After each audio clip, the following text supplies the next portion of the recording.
मैं Dilip Acharya tiny tots public senior secondary school के digital मंच पर आप सभी का स्वागत करता हूं। मैं आप सभी के सामने आज प्रस्तुत हूं प्रत्यय के उदाहरणों को लेकर कि प्रत्यय के जो प्रश्न आते हैं एग्जाम में वह किस प्रकार से आते हैं उसके बारे में मैं आपको बताना चाहूँगा। तो यहाँ पर प्रश्न है, जो बोर्ड में प्रश्न लिखा हुआ आता है वह पूरा प्रश्न पत्र संस्कृत में होता है। उसमें लिखा गया होता है कोष्टकेषु प्रदत्ते प्रकृति प्रत्यानुसार रिक्त स्थान पूर्ति करनी, जिसका मीनिंग, जिसका अर्थ ये होगा कोष्टक में दिए गए, जो ये ब्रैकेट में दे रखे हैं, प्रकृति प्रत्यय, प्रकृति और प्रत्यय के अनुसार इसका रिक्त स्थान में पूर्ति करनी। प्रकृति और प्रत्यय आपको दे रखा है और वाक्य को पढ़कर और इसके अनुसार आप शब्द को आपके अंदर भरना है। अब हम देखेंगे थोड़ा ध्यान देते हुए कि इन शब्दों को किस प्रकार से भरना है। कोई रटाया रटाया उत्तर नहीं होगा, हमारे को इस पूरे ध्यान देना है कि इस ब्रैकेट में जो शब्द दिया गया है इसका संबंध वाक्य में किससे है और उसके आधार पर हम इसके उत्तरों को भरने की कोशिश करेंगे। तो हम यहाँ पर सबसे पहले है, हमारा प्रश्न है अस्माकं देशे डैश स्थानानि सन्ति। अस्माकं देशे डैश स्थानानि सन्ति, जिसका अर्थ है, पहले हम जब भी प्रत्यय के अंदर उत्तर भरेंगे तो सबसे पहले हमारी एक उद्देश्य होना चाहिए कि हमें इसका मीनिंग आना चाहिए। जिस बच्चे को इस संस्कृत वाक्य का अर्थ नहीं आता, ऐसी स्थिति में उसके उत्तर गलत हो जाएंगे। तो हमारे देश में स्थान है, ठीक है ना। अब हम देखेंगे दृश्य धन अनियर है, तो इसमें जो ये दृश्य शब्द आया है ये धातु है और इस दृश्य का किससे रिलेशन है, किससे इसका संबंध है, हमारे से तो नहीं होगा। और दृश्य है देखना, तो हमारा देश स्थान, तो हम क्या देख रहे हैं, स्थान को देख रहे हैं, तो इसका संबंध किससे होगा, स्थान से होगा। तो हमने ये समझ लिया कि इसका संबंध जो है स्थान से है, ये भी अच्छी बात है। लेकिन अब इसको फिल कैसे करेंगे, तो हम इसको एक देखते हैं। स्थान शब्द जो यहाँ पर है, पहले हम ध्यान दें इसके लिंग पर कि स्थान शब्द पुल्लिंग है, स्त्रीलिंग है या नपुंसकलिंग। क्योंकि दृश्य धन अनियर में जो शब्द बनेंगे वो तीन प्रकार के बनेंगे। दृश्य धन अनियर का दर्शनीय, दर्शनीया और दर्शनीयम, तीन शब्द बनेंगे। अब हम दर्शनीय को यहाँ भरे या दर्शनीया को भरे या दर्शनीयम को भरे, ये हमारे लिए थोड़ी दुविधा रहती है। तो हम क्या सोचेंगे कि यहाँ पर जिस जो लिंग है उसके अनुसार चलेंगे। तो यहाँ पर स्थान शब्द है, तो स्थान शब्द मूल रूप से क्या है, पुल्लिंग है, स्त्रीलिंग है या नपुंसकलिंग है। तो हम ये ध्यान देंगे कि स्थान के जो रूप बनते हैं वो फल की तरह बनते हैं, फलम फले फलानि। तो स्थानम स्थाने स्थानानि, जो ये रूप दिख रहा है ये हमारे को नपुंसकलिंग रूप दिख रहा है। तो हम यहाँ पर हमारा ये चीज क्लियर हो गई कि ये शब्द है, दृश्य शब्द का जो संबंध है वो किससे है, स्थान से। फिर हमने देखा कि इसका जेंडर कौन सा है, इसका लिंग कौन सा है, तो हमने कहा इसका लिंग कौन सा है, नपुंसकलिंग है। चलो ये भी समझ में आ गया। अब हम आगे देखते हैं कि इसमें जो लिंग तो आ गया, लेकिन ये लिंग के आधार पे आगे हमें वचन पे चलना पड़ेगा कि ये जो स्थानानि शब्द है वो एक वचन में है या द्विवचन में है या बहुवचन में। तो प्रत्यय को हमारे को उसके अनुसार लगाना पड़ेगा। तो यहाँ पर जो स्थानानि शब्द है वह स्थानम स्थाने स्थानानि, अर्थात पुल्लिंग नपुंसकलिंग का एक वचन, द्विवचन या बहुवचन, तो ये शब्द होगा बहुवचन। तो हमें दर्शनीय शब्द के भी जो रूप बनेंगे उसको भी नपुंसकलिंग में ले जाना पड़ेगा। नपुंसकलिंग एक वचन क्या होगा, दर्शनीयम, दर्शनीयम शब्द बनेगा, दर्शनीयम। तो यदि फल के जैसे शब्द बनाएंगे, फलम फले फलानि, तो दर्शनीयम, दर्शनीये, दर्शनीयानि। तो अब हमारा ये शब्द बिल्कुल परफेक्ट हो गया और अब हम इसको भर सकते हैं और ये शब्द भरा जाएगा दर्शनीयानि, अर्थात नपुंसकलिंग शब्द का बहुवचन, क्योंकि इसका संबंध किससे है, स्थानानि शब्द से। स्थान कैसे है, हमारे देश में जो स्थान है वो कैसे है, हमारे देश में जो स्थान है वो दर्शनीय स्थान है, अर्थात देखने योग्य स्थान। इसलिए यहाँ पर जो शब्द भरा गया वो क्या भरा गया, दर्शनीयानि, ये शब्द यहाँ पर भरा गया। अब हम तो इसमें मुझे लगता है कि आपको पहला प्रश्न बिल्कुल क्लियर हो चुका होगा कि हमारे देश में जो स्थान है वो कैसे है, दर्शनीय स्थान। तो यहाँ पर जो दर्श धन अनियर का संबंध स्थान से था, स्थान शब्द नपुंसकलिंग था, नपुंसकलिंग का बहुवचन था, इसलिए यह शब्द भी जो बना वो नपुंसकलिंग का बहुवचन बना। नेक्स्ट हम देखते हैं दुष्टाः जनाः डैश हन् दन्तव्य। अब हमारे को मीनिंग आना चाहिए। देखो दुष्टा जना यानी दुष्ट लोग, दुष्ट यानी दुष्ट, बहुत सारे, जना यानी बहुत सारे, तो ये बहुवचन है तो ये भी बहुवचन है। अब हम देखते हैं कि हन दन्तव्य, तो हन का मतलब क्या होता है, मारना। हन धातु किल करने के लिए, मारने के लिए, और तवे क्या है, चाहिए, तो तो हन धन तव्यत के जो रूप बनेंगे वो भी पुल्लिंग स्त्रीलिंग नपुंसकलिंग तीनों में बनेंगे। क्या रूप बनेंगे? हंतव्य, हंतव्या और हंतव्यम, पुल्लिंग का, स्त्रीलिंग का, नपुंसकलिंग का। तो हमें जो हन शब्द का मीनिंग होता है मारना। अब मारना किसको है? किसको मारना चाहिए? दुष्ट जना, अर्थात दुष्ट लोगों को मारना चाहिए। अब दुष्ट लोगों को मारना चाहिए यानी दुष्ट लोग कौन है? पुल्लिंग है, स्त्रीलिंग है, नपुंसकलिंग है। तो ये दुष्ट लोग जो है वो कौन है? जना शब्द से हमको पता चलता है, जनः जनऊ जनाः, अर्थात रामः रामऊ रामा, अर्थात कहने क्या कह सकते हैं हम कि हम कह सकते हैं कि ये शब्द क्या है? पुल्लिंग है। ये शब्द पुल्लिंग है तो इसका मतलब पुल्लिंग है तो इसका रूप हमारे को कैसा बनाना चाहिए? पुल्लिंग की तरह बनाना चाहिए। तो हमने इस पे पहले तो जेंडर देख लिया, लिंग कौन सा है इसका? पुल्लिंग है। लेकिन अब हमारे पास दिक्कत आ रही कि एक वचन है या द्विवचन है या बहुवचन है। तो ये हमारा जना शब्द क्या है? बहुवचन, कि रामा रामऊ रामाः। तो अंतव्य शब्द के भी रूप राम के जैसे बनाएंगे, अंतव्य अंतव्यो अंतव्यः। तो ये शब्द क्या बनेगा? हंतव्यः शब्द बनेगा हंतव्य। ये तो एक वचन बनता है और बहुवचन में क्या होता है? आ की मात्रा लग के विसर्ग लिखते हैं। तो हमने भी यहाँ लगा अंतव्यः यानी दुष्ट लोगों को मार देना चाहिए। तो प्रत्येक को भरते समय बिल्कुल ऐसा नहीं है कि बिल्कुल बेसुध होकर या हम बिल्कुल एक रटाफिकेशन की तरह फटाफट उत्तर भर देंगे तो हमारे उत्तर गलत हो जाएंगे। थोड़ा सा ध्यान देने की जरूरत है, इतना भी कठिन नहीं है। आगे हम देखते हैं अस्माकम, तीसरा प्रश्न है अस्माकम जीवने विद्यायाः डैश वर्तते। हमारे अस्माकम अर्थात हमारे जीवन अर्थात जीवन में विद्या यानी विद्या का डैश यानी डैश और यानी रिक्त स्थान है और वर्तते यानी है। हमारे जीवन में विद्या का महत्व, महत्व अर्थात महत्व है। तो अब महत्व धनत्व प्रत्यय जब भी लगता है तो इसमें क्या बनता है? हमेशा बाकी प्रत्ययों में क्या हुआ है? तव्यत लगा है तो पीछे तो हट गया, खाली तव्य लगा, लेकिन इसमें बिल्कुल ऑपोजिट चलता है, तो लिखा है लेकिन तो में जुड़ता है।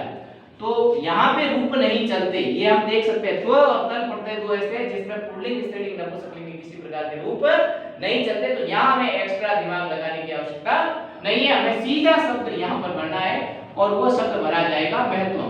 लेकिन यह बहुत महत्वपूर्ण प्रश्न है और बोर्ड एग्जाम में पूछा गया प्रश्न है।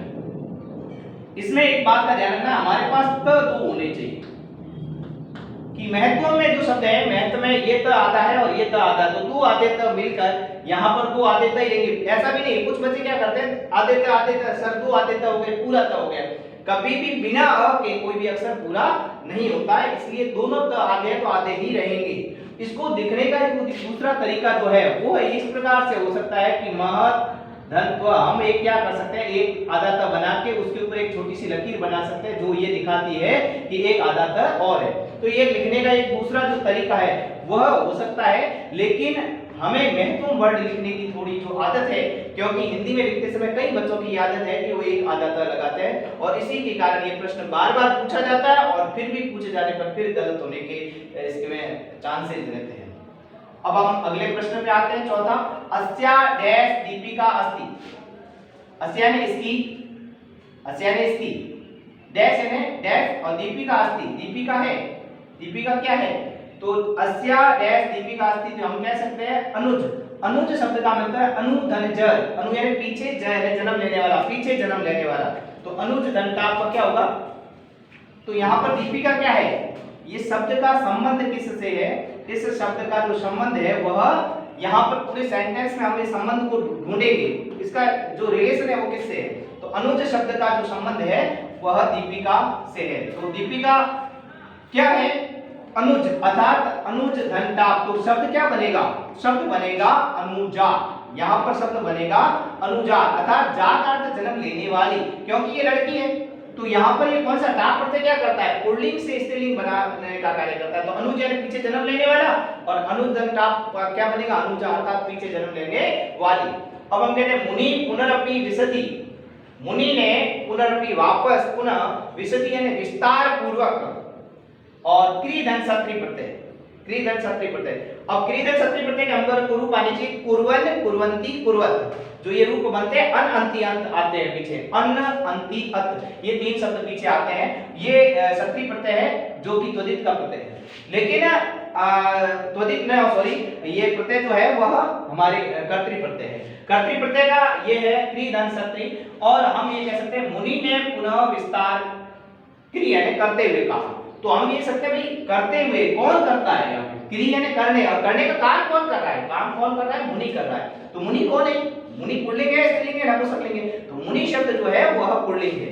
तो मुनि कितने हैं यहाँ, एक है दो है। पहले तो हमने जेंडर देखा, तो इसका शब्द जेंडर कौन सा होगा, क्रिया सत्री में कौन सा आना है, जब मुनि से रिलेटेड की बात की जा रही है तो मुनि कौन है, पुल्लिंग है, अच्छी बात है। लेकिन अब हम क्या करेंगे, मुनि कितने हैं, एक है, तो एक वचन बनाना है, तो हम सीधा सा कह सकते हैं कुर्वन्, क्रिया सत्री का जो प्रत्यय बनता है वो बनता है कुर्वन्, यानी करते हुए। अब इसका अर्थ क्या बनेगा, अर्थ ये बनेगा मुनि ने पुनः विस्तार करते हुए कहा, मुनि ने पुनः विस्तार करते हुए कहा। मैं बार बार एक ही बात बता रहा हूं कि जब तक इसका मीनिंग नहीं किया जाएगा तब तक आपको बात समझ में नहीं आएगी। हम आगे कहते हैं मनुष्य डैश प्राणी अस्ति, मनुष्य डैश रिक्तता है, प्राणी है, मनुष्य प्राणी है। अब समाज धन ठक प्रत्यय, ठक प्रत्यय का क्या रोल होता है, ठक प्रत्यय हमेशा एक प्रत्यय के जैसे होता है, जिसके अंदर क्या होता है, पीछे एक जुड़ जाता है और प्रथम वर्ण क्या हो जाता है, दीर्घ हो जाता है। प्रथम वर्ण दीर्घ होगा तो समाज का क्या होगा, समाज हो जाएगा, समाज हो जाएगा ये वर्ड, और पीछे एक लग जाएगा तो क्या हो जाएगा, सामाजिक प्राणी है, यानी एक समाज में रहने वाला प्राणी है कौन, मनुष्य। तो मनुष्य सामाजिक प्राणी अस्ति, मनुष्य कैसा प्राणी है, मनुष्य एक सामाजिक प्राणी है। अब हम देखते हैं कि यहाँ पर डैश इयम बालिका, डैश इयम बालिका, तो यहाँ पर यह बालिका है, जो ये बालिका कैसी बालिका है, कुमार दंडी, कुमार का दीप, तो रीप, इसको डीप पढ़ते हैं कुछ बच्चे, तो डीप नहीं पढ़ के आपको क्या पढ़ना है, रीप प्रत्यय पढ़ना है।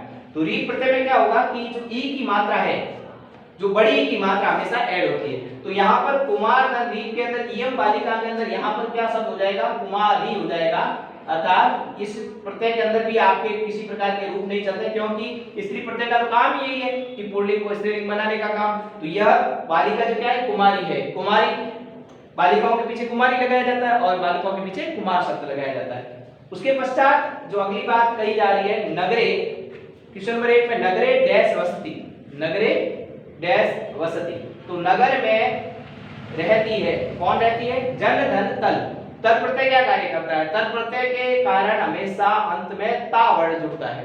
तो यहाँ पर जो शब्द जुड़ा जाएगा वह शब्द जो नया बनेगा वो क्या बनेगा, जन धन तल, और शब्द बनेगा आपका जनता, शब्द बनेगा जनता, अर्थात नगर में क्या बसती है, नगर में निवास करती है, कौन करती है, जनता।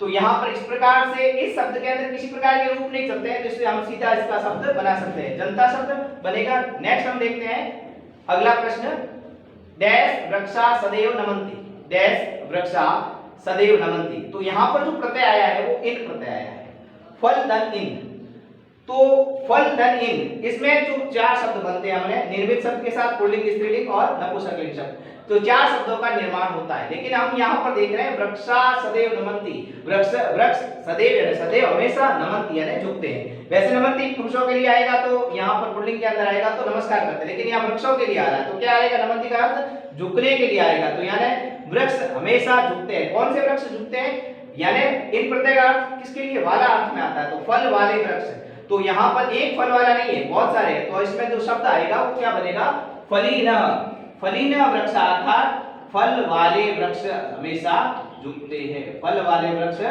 हमेशा झुकते हैं। तो इसका अर्थ इस प्रकार से रहेगा, तो इसको बहुवचन रूप में, फलीन वर्ड है वो अपने आप में बहुवचन है। नेक्स्ट है बालाः नृत्यन्ति, बाला अर्थात यहाँ बाल शब्द का अर्थ क्या होता है, बालक के लिए आता है, बाला शब्द का अर्थ क्या होता है, बालिका के लिए आता है, लेकिन यहाँ पर बाला शब्द क्या है, बहुवचन है। बालाः नृत्यन्ति, बालिकाएं, बहुत सारी बालिकाएं, नृत्यन्ति यानी नाचती है। अब यहाँ पर जो धातु कौन सा है, वृद्ध धातु, और प्रत्यय कौन सा है, सानज। सानज प्रत्यय क्या करता है, मान, माना, मानम, तो यहाँ पर वृद्ध यानी बढ़ते हुए, और यहाँ पे जो इसका रूप बनेगा वो वर्धमान, वर्धमाना और वर्धमाना। लेकिन यहाँ पर हम क्या देख सकते हैं कि इसका रूप कौन सा भरा जाएगा, क्योंकि बाला शब्द क्या है, स्त्रीलिंग है, तो इसका रूप कौन सा आएगा, स्त्रीलिंग आएगा। लेकिन यहाँ पर बाला स्त्रीलिंग के साथ में इसका वचन कौन सा है, एक वचन, द्विवचन और बहुवचन, तो इसका रूप क्या बनेगा, बहुवचन रूप बनेगा। लेकिन इसमें एक जो बात ध्यान रखने योग्य है वो हमारे लिए सबसे बड़ी बात है कि वर्त शब्द में जो लिखा जाता है मूल रूप से उसमें री की मात्रा नीचे होती है, लेकिन जब रूप बनेगा तो ये र की मात्रा कहाँ चली जाएगी, ऊपर चली जाएगी, और शब्द जो बनेगा वो बनेगा वर्तमानः। तो यहाँ पर हर प्रश्न में एक तरह का अलग अलग कुछ परिवर्तन है जिसको हमें ध्यान में रखना है। कार्यम तु सदैव ध्याने एव, और यहाँ पर एक रिक्तस्थान है कि कार्य को हमेशा ध्यान से करना चाहिए, कार्य तो हमेशा कार्य तो यानी तो सदैव यानी हमेशा ध्यान पूर्वक एवं ही क्रियधनन्य करना चाहिए। अब हम कह सकते हैं कि इस शब्द का रिलेशन या संबंध किससे है? तो इस शब्द का संबंध हमारे को न तो ध्यान से है न सदैव से है, सीधा किससे है? कार्य से है। अब कार्य शब्द खुद क्या है? कार्य कार्याणी, अर्थात कौन सा शब्द है? नपुंसकलिंग शब्द है। नपुंसकलिंग शब्द है तो इसका जो रूप बनेगा वो किससे बनेगा? नपुंसकलिंग बनना चाहिए। तो यहाँ पर जो नपुंसकलिंग, यहाँ कितने कार्य, एक कार्य की ही बात की जा रही है, तो यहाँ पर इसका जो रूप बनेगा नपुंसकलिंग का एक वचन, तो ये रूप क्या बनेगा? करणीयम, अर्थात इसका रूप बनेगा करणीयम, अर्थात कार्य को हमेशा ध्यानपूर्वक ही करना चाहिए। नेक्स्ट है ते डैश प्रतिधारित। इसमें एक नई बात है कि जो देने वाले ने एक प्रत्यय के साथ दूसरा प्रत्यय भी दे दिया है। धर्म धन ठक, वैसे हमने देखा है कि ठक प्रत्यय के साथ हमेशा एक प्रकार के ही रूप चलते हैं, किसी प्रकार के स्त्रीलिंग या नपुंसकलिंग रूप नहीं चलते हैं। लेकिन बनाने वाले ने, जो प्रश्न देने वाले ने क्या कर दिया, इसके पीछे रीप प्रत्यय जोड़ दिया। तो सेंटेंस पे डिपेंड करता है ते डैश वृत्ति धारयन्ति, वे इस प्रकार की वृत्ति धारण करते हैं। किस प्रकार की? धर्म धन ठक। तो धर्म और ठक जब प्रत्यय जुड़ेगा तो शब्द क्या बनेगा? धार्मिक शब्द बनेगा, जो कि हिंदी के एक प्रत्यय के समान बनता है। लेकिन जो रीप प्रत्यय क्या काम करता है? रीप प्रत्यय पुल्लिंग को स्त्रीलिंग बनाने को काम करता है। तो धार्मिक शब्द जो अपने आप में यहाँ पुल्लिंग का रूप में है, उसको क्या बना देगा? स्त्रीलिंग बना देगा, यानी बड़ी ई की मात्रा इसके साथ ऐड कर देगा। और ये यानी वे लोग क्या, कैसी वृत्ति, कैसा स्वभाव धारण करते हैं? धार्मिक स्वभाव को धारण करते हैं। तो यहाँ पर हमने इतना पढ़ा, आगे हम पढ़ते हैं, अगले प्रश्न पे आते हैं। छात्रै समय विद्यालय डैश गमनतव्यत्। छात्रों के द्वारा समय पर विद्यालय जाना चाहिए। इस वाक्य में एक अलग है, अभी तक जितने सेंटेंस पढ़े उसमें से कुछ नया है, और वो नया क्या है कि यहाँ पर जो ये वाक्य है ये एक्टिव वॉइस में ना होकर क्या उसमें है? पैसिव वॉइस में, अर्थात कर्मवाच्य में है, कर्तृवाच्य सेंटेंस नहीं है, कर्मवाच्य में। और कर्मवाच्य सेंटेंस में क्या होता है कि कर्ता क्या हो जाता है? नगण्य हो जाता है। तो यहाँ प्रधान कौन है? कर्म प्रधान है। तो छात्रों के द्वारा, तृतीय विभक्ति में छात्रों के द्वारा समय पर विद्यालय जाना चाहिए। किसको जाना चाहिए? छात्रों के द्वारा। किसको जाना? छात्रों के द्वारा जाना चाहिए। किसको, कहां जाना है? विद्यालय। तो जाना चाहिए, तो ये क्रिया जो है कर्मवाच्य के अंदर, पहले यदि कर्तृवाच्य होता तो इसका जो संबंध किससे होता है? छात्रों से होता है। लेकिन कर्मवाच्य होने से इसका संबंध किससे हो गया? विद्यालय से। लेकिन विद्यालय यहाँ कितने हैं? एक विद्यालय ही है। तो यहाँ पर गम गंतव्य का क्या आना चाहिए? गंतव्य। इसलिए यहाँ पर शब्द क्या बनेगा? गंतव्य। तो ये प्रश्न, इस प्रकार का प्रश्न कौन कर सकता है? जिसको वाच्य का अच्छा नॉलेज है। क्योंकि अब ये देखो, कुछ चीजें ऐसी होती है ग्रामर के अंदर कि एक दो ग्रामर एक साथ में आ रही है। यहाँ आपको प्रत्यय का नॉलेज भी होना चाहिए और साथ साथ में आपको वाच्य का भी ज्ञान होना चाहिए। जिस बच्चे को वाच्य का ज्ञान है वही इस प्रश्न को कर सकता है। अन्यथा यदि आप छात्रों के द्वारा ये लिखोगे तो यहाँ पे आप बहुवचन करके और उत्तर अपना गलत करोगे। नेक्स्ट है प्रातः काले उद्यान से शोभा खरु डैश दर्शन अनियत। प्रातः काले उद्यान शोभा और दृश्य धननिया। तो हमारे लिए आप देख रहे हो कि क्या है? दृश्य धननिया का इसमें संबंध किससे है? प्रातःकाल से है क्या? उद्यान से है या शोभा से है? किससे? तो सुबह के समय उद्यान से, बगीचे की शोभा को देखना चाहिए। तो देखना किसको है? शोभा को। तो शोभा क्या है? यहाँ पे स्त्रीलिंग शब्द है। तो यहाँ पर जो शब्द आएगा वह क्या आएगा? दर्शनीय आना चाहिए। नहीं तो क्या होगा कि कई बच्चे उद्यान, तो बच्चे कहेंगे सर ये प्रश्न कैसा है? प्रातः काल को पुल्लिंग लेके पुल्लिंग लिख देंगे, जो बच्चे उद्यान को लेंगे वो नपुंसकलिंग लिख लेंगे, और जो शोभा को लिखेंगे वो, तो तीनों रूप आ रहे हैं। लेकिन हमारे को पता होना चाहिए जो ब्रैकेट में जो शब्द दिया है उसका संबंध किससे है, तो हमारा उत्तर अपने आप सही होगा और हमारे को सेंटेंस की हिंदी आनी चाहिए। मार्युकुम डैश सा कलशम ग्रह अभ्यंतरे क्षिप्तवान। तो क्षिप्तवान ना आकर यहाँ पे क्या आना चाहिए? क्षिप्तवती आना चाहिए। क्यों आना चाहिए? क्योंकि यहाँ पर सा शब्द आया है स्त्रीलिंग। तो मारे तुम, मारने के लिए, तुम प्रत्यय मारने के लिए डैश, और सा कलशम ग्रह अभ्यंतरे, यानी अब उसने कलश को घर के अंदर, ग्रह अभ्यंतरे ने घर के अंदर, और क्षिप्तवती यानी फेंका। उसने मारने के लिए कलश हाथ में लिया और घर के अंदर फेंका। तो साथ में प्रक्रिया क्या दी है? धाव गण सक्रिय यानी दौड़ते हुए, मारने के लिए दौड़ती हुई, तो महिला है तो दौड़ती हुई आई, तो शब्द है। तो यहाँ पर क्षत्रिय प्रत्यय में क्या बनता है? अन अंति अर्थ।